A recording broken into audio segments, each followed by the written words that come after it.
Hello नमस्कार दोस्तों। माही online classes में आपका स्वागत है। हम जो रीड की क्लासेज चल रही हैं अपने यहाँ पे यूट्यूब चैनल पे, उसमें हमने काफी सारे टॉपिक्स देख लिए हैं मैथ्स के। और आज का जो अपना टॉपिक है वो है प्रॉफिट एंड लॉस। इससे पहले हमने परसेंटेज का टॉपिक देखा था, इसके अलावा हमने रेशियो वाला टॉपिक देख लिया था। तो हम क्या एक सीक्वेंस में चल रहे हैं, ठीक है। तो आज अपना जो टॉपिक है प्रॉफिट एंड लॉस, सबसे पहले आज इस वीडियो में हम क्या करेंगे, जो भी बेसिक है वो देख लेंगे। मतलब जितने टाइप के क्वेश्चन बनते हैं वो सारे टाइप देख लेंगे और उन पे एक एक क्वेश्चन कर लेंगे, ठीक है, जो भी बेसिक बनता है। और इसका जो एक और वीडियो हम बना देंगे उसके बाद में हम उसमें हम क्या करेंगे कि जितने भी एग्जाम में आए हुए क्वेश्चन है, यहां से खूब क्वेश्चन आते हैं प्रॉफिट एंड लॉस से। कारण क्या है कि इस जो टॉपिक में है ना, जो आपका परसेंटेज का जो है टॉपिक है वो भी इनबिल्ट होता है, क्योंकि परसेंटेज काम आता है इसमें भी। तो परसेंटेज से कम क्वेश्चन पूछे जाते हैं और दोनों को जोड़कर खूब सारे क्वेश्चन पूछे जाते हैं, ठीक है। तो इसको स्टार्ट करने से पहले आप सब्सक्राइब कर लें हमारे चैनल को और बेल आइकन प्रेस कर लें। अगर आपने अभी तक हमारे चैनल नहीं सब्सक्राइब किया है तो पहले आप सब्सक्राइब कर लें, ठीक है। चलिए स्टार्ट करते हैं। सबसे पहले बेसिक बात है कि प्रॉफिट और लॉस कब होता है। होता किस पर है? क्रय मूल्य पर होता है। हम कोई चीज खरीद कर लाते हैं, कितने मूल्य पर खरीद कर लाते हैं, उसी पर जो है वो प्रॉफिट एंड लॉस जो है वो निर्धारित होता है। जैसे मान लो मैंने कोई वस्तु जो 100 रुपए में खरीदी, तो खरीद कर लाया जिस मूल्य में, वो तो क्या हो गया? क्रय मूल्य। जिस मूल्य में मैं उसको बेच रहा हूं वो क्या हो गया? विक्रय मूल्य। तो ये तो बेसिक चीज हो गई कि क्रय मूल्य और विक्रय मूल्य। अब बात करते हैं कि भाई प्रॉफिट कब होता है, लाभ कब होता है। तो लाभ कब होगा? जब आप विक्रय मूल्य आपका क्या होगा? ज्यादा होगा। मतलब आप कम में खरीद कर ज्यादा में बेचोगे तो आपका क्या होगा? लाभ होगा, ठीक है। और हानि कब होगी? जब आपने ज्यादा में खरीदा और आपने कम में बेचा तो आपकी क्या हो जाएगी? हानि होगी, ठीक है। ये बेसिक चीजें हैं। फिर हानि प्रतिशत और लाभ प्रतिशत कैसे निकालते हैं? तो लाभ प्रतिशत निकालने के लिए जो सूत्र अपना वो क्या है? एक चीज और है कि लाभ हो चाहे हानि हो, मैंने अभी बताया आपको किस पर होता है? क्रय मूल्य पर होता है। तो जो प्रतिशत निकालेंगे वो भी किस पर निकालेंगे? क्रय मूल्य पर। तो लाभ प्रतिशत का क्या सूत्र होगा? सबसे पहले तो जो भी लाभ होगा वो निकालेंगे, भाई जितने रुपए का लाभ होगा वो निकालेंगे। अपॉन में यहाँ पे क्या लिखेंगे हम? क्रय मूल्य। मैं क्रय मूल्य को केएम से लिख रहा हूं और विक्रय मूल्य को वीएम से लिख दूंगा। और गुणा में क्या निकालते हैं? प्रतिशत के लिए 100 से गुणा कर दिया, ठीक है। इसी प्रकार से जब मैं लिखता हूं हानि प्रतिशत, तो हानि प्रतिशत में क्या होता है? जो भी आपकी हानि होगी वो लिख देंगे ऊपर, और अपॉन में क्या लिख दोगे आप? क्रय मूल्य, और गुणा में आपने क्या लिख दिया? 100, ठीक है। ये तो बेसिक है, ये आपको आता है।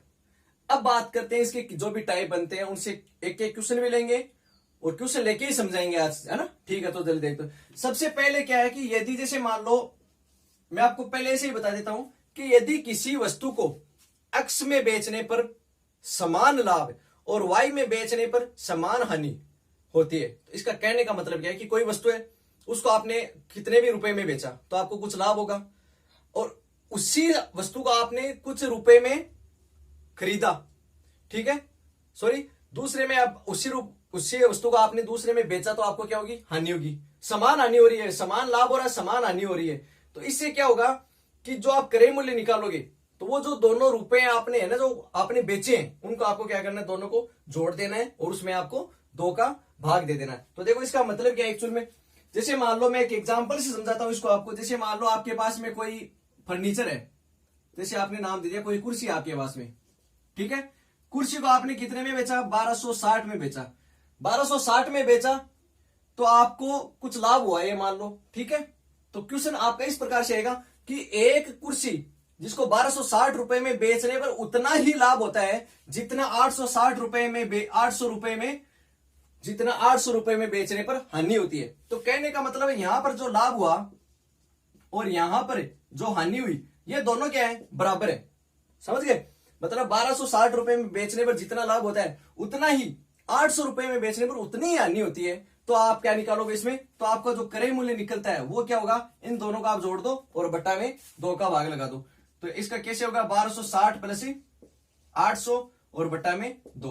तो इन दोनों को जोड़ के आप सोल्व करोगे तो ये आ जाएगा 1030 रुपए। समझ गए चीज को? कैसे करेंगे?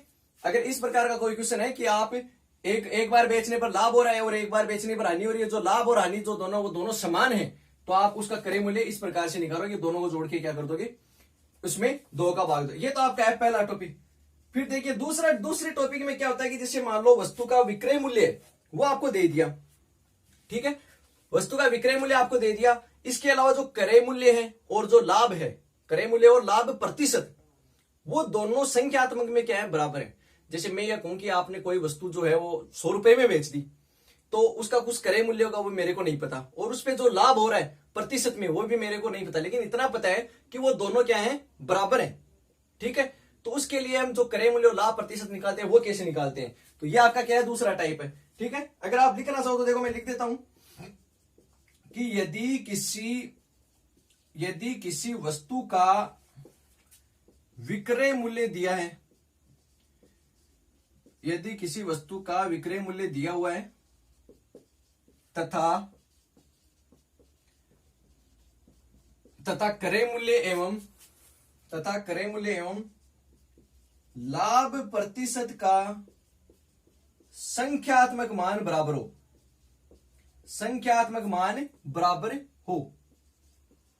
तो संख्यात्मक मान बराबर हो तो कैसे निकालते हैं, ये तो इसके लिए एक शॉर्ट ट्रिक है, इसके लिए एक ट्रिक भी है और अपना बेसिक भी है, मैं दोनों बताऊंगा आपको। तो इसके लिए मैं एक क्वेश्चन ले लेता हूं पहले। तो जैसे मान लो आपके पास में क्वेश्चन है कि कोई जो वस्तु है वो आपने 144 रुपए में बेच दी।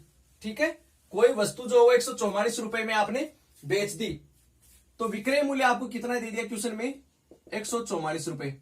चलिए पहले मैं पूरा क्वेश्चन बोल देता हूं। जैसे मान लो कि आपने एक वस्तु 144 रुपए में बेच दी, तो उसका जो क्रय मूल्य है और उस पर होने वाला जो लाभ प्रतिशत वो उनके संख्यात्मक मान बराबर हैं, तो आप क्रय मूल्य बताइए। ये आपका क्वेश्चन है। ठीक है, अब एक चीज देखिए, इसने क्या बोला है कि क्रय मूल्य और जो मेरा लाभ प्रतिशत है वो दोनों क्या है, बराबर है।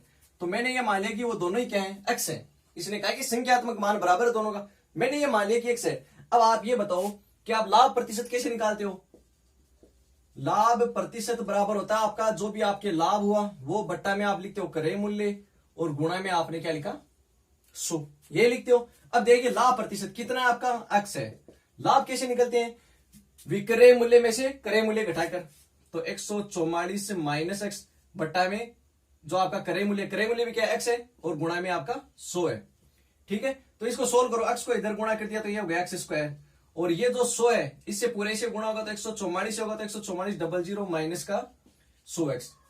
ठीक है, अब आप इस पूरी वैल्यू को एक साइड में लेके आ गए आप, तो ये तो हो जाएगा प्लस का, और ये 14,400 हो जाएगा माइनस का, बराबर में जो। अब आपके पास में ये इक्वेशन आ गई एक। ठीक है, और यहां से आपको वैल्यू निकालनी है, तो देखो मैं फैक्टर कर रहा हूं इसके, x square plus 180x minus का 80x माइनस का 14,400, भाई 18 को 8 से गुणा करेंगे तो 144 आता है ना, और 180 में से 80 माइनस करेंगे तो वापस 100 भी आ रहा है। ठीक है, तो देखो यहां से आपने x कॉमन लिया तो ये तो हो गया x प्लस का 180, और माइनस का यहां से आपने 80 कॉमन लिया तो ये हो गया x प्लस 180 बराबर में 0। तो x प्लस 180 फिर से कॉमन आ रहा है दोनों में, तो x यहां से रह गया और माइनस 80 यहां से रह गया, बराबर में हो गया 0। अब एक बार आप इसको 0 करोगे, एक बार इसको 0 करोगे, तो इसको 0 किया ना आपने तो x का मान आ रहा है माइनस का 180, और इसको 0 के बराबर किया तो x का मान आ रहा है 180 रुपए। तो कोई चीज माइनस में नहीं होती है, रुपए माइनस में नहीं होते हैं। तो कहने का मतलब है कि आपका जो क्रय मूल्य और लाभ प्रतिशत जो आपने x माना वो कितना आपका 80 है। तो क्रय मूल्य 80 रुपए और प्रतिशत कितना हो गया, लाभ 80%। ठीक है, ये चीज है, ये तो हो गया बेसिक, आपने x मान के किया। अब इसी का एक क्या है, शॉर्ट ट्रिक है इसी की, देखना वो शॉर्ट ट्रिक में लिख देता हूं यहां पे।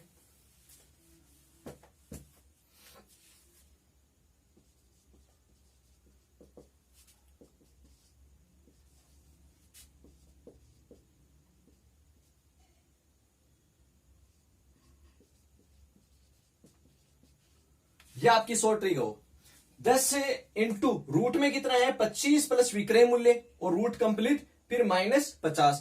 तो अब देखना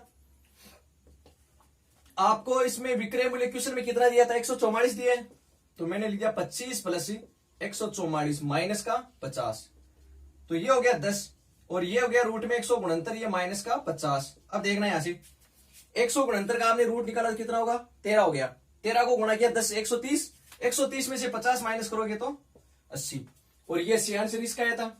अब आप सोच रहे हो कि ये इजी यही कर लें, लेकिन इसको याद कब रखोगे आप, जब इस पे आपने बार बार प्रैक्टिस करी होगी तभी याद रहेगा, अदरवाइज याद नहीं रहेगा। ठीक है, ये आपका बेसिक है। अब इसमें टाइम जो लग रहा है ना वो मैंने बताया इसलिए लग रहा है, अगर आप इसको खुद करोगे 2-4 बार निकालोगे तो प्रैक्टिस हो जाएगी, फिर आप यहां से फैक्टरी से थोड़ी ना करोगे। आपने यहाँ पे देखा ये क्या है प्लस माइनस का, तो प्लस वाला आगे चलकर माइनस हो जाएगा। देखो एक चीज में क्या होता है, आपके पास में यहां पर देखो सीधा ये प्लस का ये माइनस का, ठीक है, तो यहां से ये जो बनेगा ये प्लस का बनेगा, तो आपको क्या करना है इसका उल्टा करना है, तो उल्टा किया तो आपने किसका हो गया, माइनस का हो गया। समझ गया, मतलब जो चिन्ह है ना चिन्ह को परिवर्तित करना आपको, और जो 80 है माइनस का वो उसको उल्टा किया आपने तो वो किसका होगा, प्लस का। ये तो मैंने क्या ऐसे करके बताया, बाकी डायरेक्ट करना होता है अपने को, तो यहां से फैक्टर करो और डायरेक्ट करो, ठीक है। अगर इसके गुणा में कुछ आता है ना एक्स स्क्वायर के, तो फिर उसका भाग देके करते हैं। अगर ऐसा क्वेश्चन आएगा तो मैं बता दूंगा आपको, ठीक है। तो फिलहाल आप ये दोनों चीजें ध्यान में रखो, मैं कहता हूं बेसिक भी ध्यान में रखना है और ये बाद में ध्यान रखनी है। ये कब याद रहेगी आपको, एक चीज बताओ, देखो ये शॉर्ट ट्रिक कब काम में आती है। यहां पे देखो रूट का निशान है, आपको दिख रहा है रूट का निशान है, तो रूट में कुछ ऐसी संख्या आएगी, पूर्ण वर्ग संख्या आएगी, इतना तो कन्फर्म हो गया, तभी उसका रूट निकल पाएगा। तो ये 25 जो है ये यहाँ पे फिक्स है तो वो आपको यहाँ पर कुछ ऐसी ही संख्या देगा कि वो दोनों जुड़कर क्या बन जाए कि पूर्ण वर्ग संख्या बन जाए। अगर पूर्ण वर्ग नहीं बनेगा ना तो अब ये क्वेश्चन ही नहीं बनेगा। कहने का मतलब ये है, जैसे फॉर एग्जाम्पल मान लो कि यही क्वेश्चन ऐसे बन जाए कि कोई वस्तु आपने 96 रुपए में बेची, उसका क्रय मूल्य और जो लाभ प्रतिशत है उसका संख्यात्मक मान क्या है, बराबर है, क्या है, 96 रुपए। तो इसी क्वेश्चन को देखो आप, 10 × 25 प्लस 96 माइनस का 50, ठीक है। तो ये तो 10 हो गया, ये हो गया 121 माइनस का 50। अब ये देखो 121 पूर्ण वर्ग संख्या है, कितने का होगा, 11 का होगा ना, तो 11 10 से गुणा होगा कितना होगा, 110। 110 में आप 50 माइनस करोगे तो 60 रुपए हो जाएगा। तो क्रय मूल्य भी 60 है और आपका लाभ प्रतिशत वो भी कितना है, 60 है। तो ये आपका क्या है, दूसरा टाइप हो गया, ठीक है। फिर तीसरे टाइप में क्या है, सेम है। जैसे मैंने कहा कि यदि किसी वस्तु का विक्रय मूल्य कुछ रुपए दे दिया आपको और उसका क्रय मूल्य और लाभ प्रतिशत संख्यात्मक मान में बराबर है। अब तीसरे टाइप में क्या होगा कि क्रय मूल्य और हानि प्रतिशत संख्यात्मक मान में बराबर है, तो पूरी प्रोसेस सेम होगी। यहां पे हानि प्रतिशत निकाल देंगे। शॉर्ट ट्रिक में क्या होगा, शॉर्ट ट्रिक में केवल माइनर सा चेंज होगा, ये जो यहाँ पे माइनस है इसकी जगह क्या करना है आपको, प्लस करना है, और बाकी एज इट इज आएगा। आगे चीज समझ में। इसका कारण क्या है, देखो हानि कब होगी आपके पास में, क्रय मूल्य ज्यादा होगा, तो ज्यादा कब होगा, जब आप प्लस करोगे, है ना। और लाभ कब होगा, जब आप क्रय मूल्य क्या होगा आपके पास में, कम होगा, कम करने के लिए क्या करेंगे, माइनस करेंगे, ठीक है। कंफ्यूज ना हो इसके लिए ये बता रहा हूं। तो उसी पे वो डिपेंडेंट क्वेश्चन हो जाएगा, ठीक है। तो उसको कराने की जरूरत नहीं है भाई, केवल चेंज इतना ही कि प्लस की जगह क्या होगा, माइनस की जगह क्या होगा, प्लस होगा, ठीक है। फिर इसके बाद में देखो आप अपना नेक्स्ट जो टॉपिक है वो देखना, नेक्स्ट टाइप देखना आप इसमें। जैसे मान लो कोई वस्तु है, जैसे हम क्वेश्चन ऐसे बनाते हैं ना कि एक्स वस्तुओं का क्रय मूल्य वाई वस्तुओं के विक्रय मूल्य के बराबर है, तो उससे पर जो भी आपका लाभ या हानि हो रहा है वो बताओ, है ना। जैसे मान लो एक क्वेश्चन टाइप, पहले टाइप लिख देता हूं मैं कि एक्स वस्तुओं का क्रय मूल्य जो है वो वाई वस्तुओं के विक्रय मूल्य के बराबर है। तो इस पर होने वाला जो भी लाभ और जो भी प्रतिशत हानि है वो आपको पूछे, तो ऐसे क्वेश्चन में आप क्या करोगे, जो भी आपका लाभ या जो भी आपकी हानि प्रतिशत है बराबर क्या होगा, एक्स माइनस वाई बटा वाई गुणा 100, एक्स माइनस वाई बटा वाई गुणा 100। यहां पर देखो अगर ये संख्या आपके माइनस में आती है, माइनस का मतलब क्या हो गया कि अगर ये इधर जो विक्रय मूल्य में आप जो वस्तुएं दिखा रहे हो अगर वो उसका मान ज्यादा है तो इस ये केस में हो जाएगी माइनस में आ जाएगी, तब तो क्या हो जाएगी, हानि। और अगर ये वैल्यू प्लस में आती है मतलब इधर वाली वैल्यू ज्यादा हो और ये वाली कम हो तो क्या होगा, आपके लाभ होगा। जैसे एक सिंपल सा क्वेश्चन देख लेते हैं। जैसे मैं यह कहूं कि 15 वस्तुओं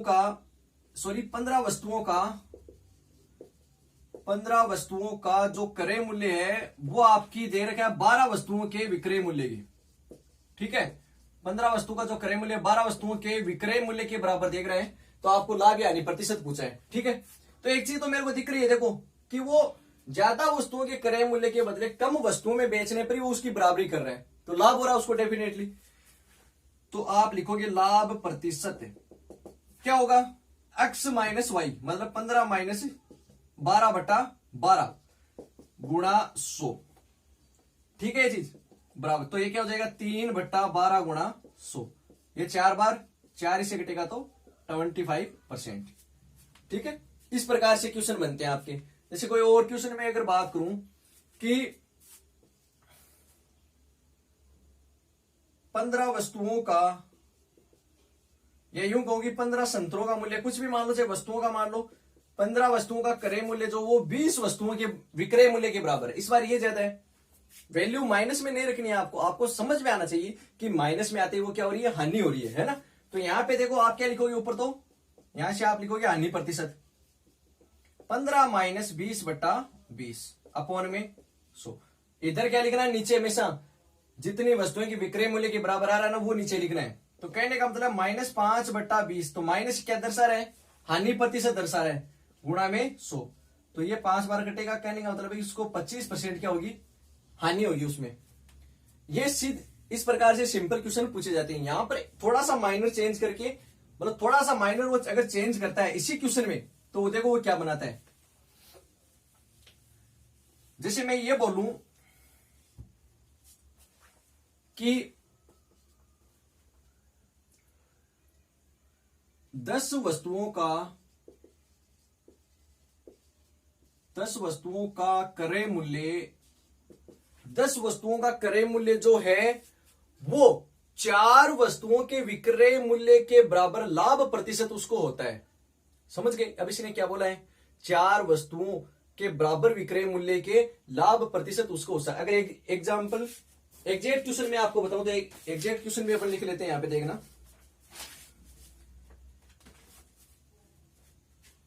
जैसे मान लो एक क्वेश्चन है, मैं लिख देता हूं थोड़ा सा। एक फल विक्रेता को 36 संतरे बेचने पर, एक फल विक्रेता को 36 संतरे बेचने पर 4 संतरों के विक्रय मूल्य, 4 संतरों के विक्रय मूल्य के बराबर हानि होती है, के बराबर हानि होती है,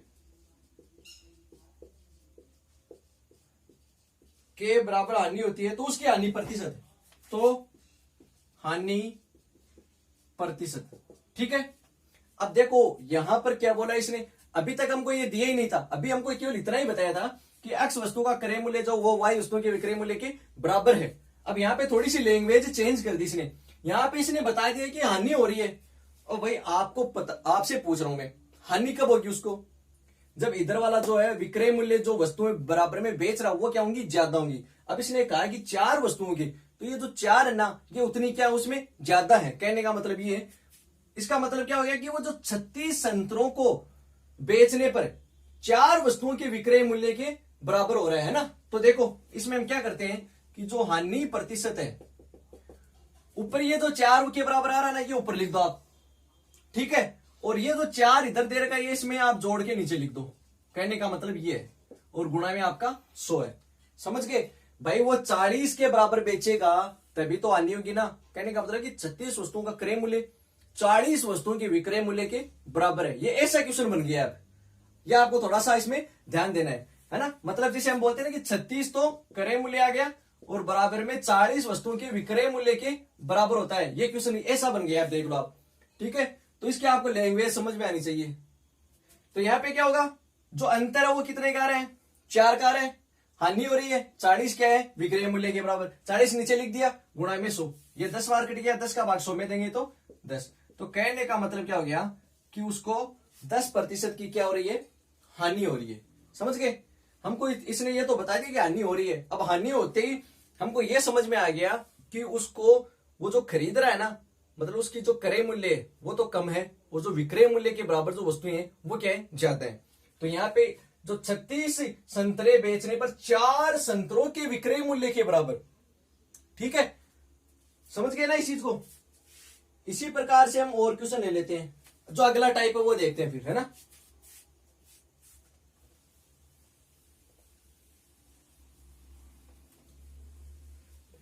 ये बेसिक है सारे, जो एग्जाम में क्वेश्चन आते हैं ना वो और भी इजी आएंगे। रीट में बहुत ही इजी पैटर्न आते हैं, कोई ज्यादा टफ नहीं आता है। फिर देखो नेक्स्ट जो है, 1 मिनट में लिख देता हूं। चलिए मैंने नेक्स्ट क्वेश्चन लिख दिया है ये जो है ये अपना टाइप है मापन में त्रुटि वाला, है ना। और ये जो टाइप है ये क्या है कि मान लो वो x1 में y1 वस्तुएं खरीदते हैं और x2 में y2 वस्तुएं खरीदते हैं, तो उसका लाभ प्रतिशत कितना होगा। ये दूसरा टाइप है, ये दूसरा टाइप। अभी मैं क्या आपका टाइम खराब ना हो इसलिए पहले क्वेश्चन लिख देता हूं, ठीक है ना। तो देखो ये क्या क्वेश्चन है, जैसे मान लो कोई दुकानदार है और वो क्या आपको कोई सामान देता है, बेच रहा है आपको सामान, और वो ये कहता है कि भाई मेरे पास जिस रुपए में आया है ना तो उसी रुपए में इसको ले जा, वो ये बोलता है। तो क्या वो एक्चुअल में ऐसा थोड़ी ना करेगा, अगर ऐसा करेगा तो वो दुकान काय को खोल बैठा है, फिर क्या कमाएगा वो। कहने का क्या मतलब है कि वो क्या कमाएगा फिर, तो वो क्या करेगा, आपसे रुपए तो वो उतने ही ले रहा है, ठीक है, लेकिन वो क्या करेगा आपको सामान जो वो कम तोल कर देता है। तो कहने का मतलब वो मापन में क्या करता है, त्रुटि करता है। तो इसी प्रकार एक क्वेश्चन आपके पास में कि एक दुकानदार जो अपने सामान का क्रय मूल्य पर ही बेचता है ना, परंतु 1 किलो के स्थान पर 960 ग्राम वो आपको तोल कर देता है, तो उसने कुछ ग्राम जो है वो बचा लिए, उसने वहां से कमाई कर ली। तो इसमें जो लाभ प्रतिशत होगा तो वो कैसे निकालेंगे आप। जो लाभ प्रतिशत होगा, जो मापन में उसने त्रुटि की है, कितनी त्रुटि की है, 40 ग्राम की। कितनी त्रुटि की उसने, 40 ग्राम की। तो ऊपर आप क्या लिख दोगे, जितनी है उसने त्रुटि की। तो ऊपर जाकर सूत्र लिखना चाहो इसका एक, त्रुटि, ऊपर आप लिख दो त्रुटि, और बट्टा में जितना उसने तोल कर दिया है, तोला गया सामान, है ना, जितना उसने तोल कर दिया है, और गुणा में क्या लिख दोगे, 100। तो देखो उसने त्रुटि की 40 ग्राम की, तोल कर कितना दिया उसने, 960 ग्राम। जितने देगा उसी पे तो कमाई होगी उसकी, और गुणा में क्या होगा उसका, 100। अब इसको सोल्व करना आपको, 4 का भाग इसमें दिया 24, तो कहने का मतलब यहां से आ गया 24, 100/24, तो 24 चौक 96 और 4/24, तो ये आ जाएगा आपके पास में 4 सही 1/6%। तो ऐसे क्वेश्चन में क्या होता है, देखो जितनी उसने त्रुटि की है ना, जितना उसने सामान कम तोला है वो तो आपको ऊपर लिखना है, और जितना उसने तोल कर दिया है वो नीचे लिखना है, और गुणा में क्या करना है आपको, 100 लिख देना है। तो उसका आप जब सोल्व करोगे तो उसका आंसर आ जाएगा, ठीक है। फिर ये इस टाइप का क्वेश्चन देखो, ये अच्छा क्वेश्चन है, या इस टाइप के खूब सारे क्वेश्चन जो एग्जामिनेशन में पूछे जाते हैं ना, कि संदीप ने 10 रुपए की 12 पेंसिल खरीदी और 12 रुपए की 10 पेंसिल बेची उसने, तो उसका लाभ प्रतिशत कितना होगा। अब यहां पर तो चलो इसने बता दिया कि लाभ हो रहा है, अगर नहीं भी बताया ना तो भी कोई दिक्कत नहीं है। तो इसमें देखो आपको क्या करना है, सबसे पहले उसने 10 रुपए की कितनी पेंसिल खरीदी है, 12 पेंसिल, ठीक है। 10 रुपए की 12 पेंसिल खरीदता है और 12 रुपए की 10 पेंसिल बेचता है। तो आपको क्या करना है, इस साइड में आपको जो रुपए हैं वो लिख लेने, इधर जो भी उसने सामान खरीदा बेचा जो भी है वो उधर लिख लेना है, ठीक है। अब देखो यहां से मैं क्या कर रहा हूं, मैंने इसको इससे गुणा किया, यहां पे गुणा करके मैंने यहां पे लिख दिया नीचे, ठीक है। 10 को मैंने 10 से गुणा किया, क्रॉस मल्टीपल, तो 10 को 10 से गुणा किया तो यहां पे मैंने लिख दिया 100। अब ये जो वैल्यू है ना आपकी, ये आपका है क्रय मूल्य, ठीक है, ये क्या है आपका क्रय मूल्य है। और इधर इन दोनों को गुणा करके मैं यहां पे लिख देता हूं, तो 12 को 12 से गुणा किया तो वो कितना आ गया, 144 रुपए। ये क्या है आपका विक्रय मूल्य, ये क्या है आपका विक्रय मूल्य है, ठीक है। अब देखो क्रय मूल्य आ गया, विक्रय मूल्य आ गया आपके पास में, तो हानि हो चाहे लाभ जो भी हो वो आप निकाल सकते हो। तो आप निकालोगे लाभ प्रतिशत, क्या होगा लाभ प्रतिशत, कि विक्रय मूल्य माइनस क्रय मूल्य, ऊपर लिख दिया, बट्टा में क्या लिखोगे, क्रय मूल्य गुणा में 100, सही है भाई। लाभ बट्टा क्रय मूल्य गुणा 100, क्रय मूल्य पर ही होता है वैसा, 100 से 100 कैंसिल हो गए, कितना आ गया 44%। तो ये क्या हो जाएगा, इसका आंसर हो जाएगा। तो इस टाइप के क्वेश्चन होते हैं। जैसे इसी टाइप पे एक क्वेश्चन और पूछे आपसे,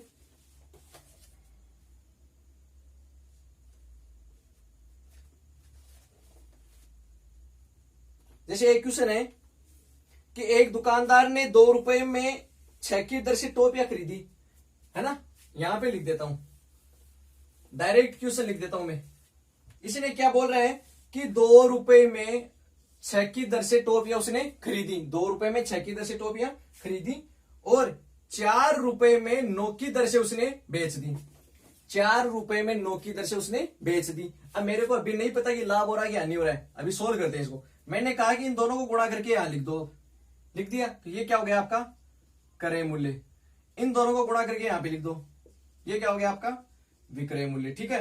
अब देखो क्रय मूल्य ज्यादा है, विक्रय मूल्य कम है, लाभ हो रहा है, सीधी सी बात है। कितने का हो रहा है, 6 रुपए का। किस पर होता है हमेशा, क्रय मूल्य पर, गुणा में क्या लिख दोगे 100। तो 6×3 = 18 और 100 में 3 का भाग दोगे तो 33 सही 1/3%। और ये क्या होगा आपका लाभ। समझ गए। तो इस टाइप के क्वेश्चन है। तो देखो इसके बाद में आगे वाले टाइप के क्वेश्चन जो है वो भी मैं लिख देता हूं।